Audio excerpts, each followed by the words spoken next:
L'Allemagne est paralysée par une grève des cheminots la plus dure depuis 20 ans. Il y a à peine un train sur 3 qui circule. Axel de Tarlé, c'est la 6e grève. Oui, la 6e grève depuis début septembre là-bas. Mais que se passe-t-il ? C'est un peu le monde à l'envers, là. Oui. On a envie de ricaner un peu. Oui, exactement, c'est le monde à l'envers. En France, je vous rappelle que mardi, la puissante CGT a appelé à une grève nationale à la SNCF.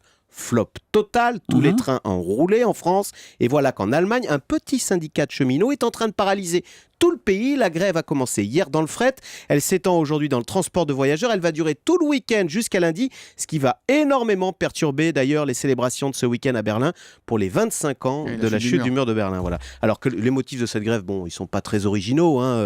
Ce syndicat réclame des hausses de salaire, plus 5% et une baisse du temps de travail. Mais comment expliquer cette sorte de front renversé, Axel ? En France, une grève qui fait flop et en Allemagne, une grève massive. Eh bien parce qu'en France, on a pleinement conscience en ce moment de nos difficultés économiques et donc au contraire, on ne parle que de compétitivité, de baisser le coût du travail. Rendez-vous compte que le gouvernement demande même au patronat de ne pas trop augmenter les salaires pour à la place investir, préparer l'avenir. Vous voyez, les Français sont devenus un peu allemands et on pourrait dire que les Allemands sont devenus un peu français, car de l'autre côté du Rhin, on a pleinement conscience que le pays va bien et donc logiquement, eh bien, les travailleurs réclament leur dû.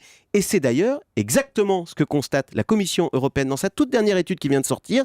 Les salaires progressent en ce moment nettement plus vite en Allemagne qu'en France et ça va continuer, nous dit la Commission, sur la période 2014-2016. Le coût du travail en Allemagne, tenez-vous bien, va augmenter 3 fois plus vite qu'en France. En même temps, on ne peut pas dire aux salariés serrez-vous la ceinture quand ça va mal et serrez-vous aussi la ceinture quand ça va bien. C'est assez légitime, ces demandes. Mais est-ce que ça veut dire que la France est en train de gagner en compétitivité par rapport à l'Allemagne ? Alors en compétitivité, coût, évidemment, parce que la compétitivité ne se résume pas au salaire, mais oui, et tout cela montre que finalement, eh bien, les Allemands et les Français ne sont pas si différents. Simplement, vous voyez, nous ne sommes pas dans le même cycle économique. La France est en mode effort, l'Allemagne est en mode relâche. Vous voyez, il y a juste un problème de tempo entre nos deux peuples qui ne sont pas si différents et qui donc peuvent légitimement vouloir partager la même monnaie, l'euro, et le même destin, l'Europe. Gare aux caricatures qui disent que l'Allemagne va très bien et que la France va très mal, c'est pas toujours aussi simple. Il faut faire dans la nuance quand on parle d'économie. Axel de Tarlé, le Zoom Éco tous les matins à 7h10 sur Europe 1.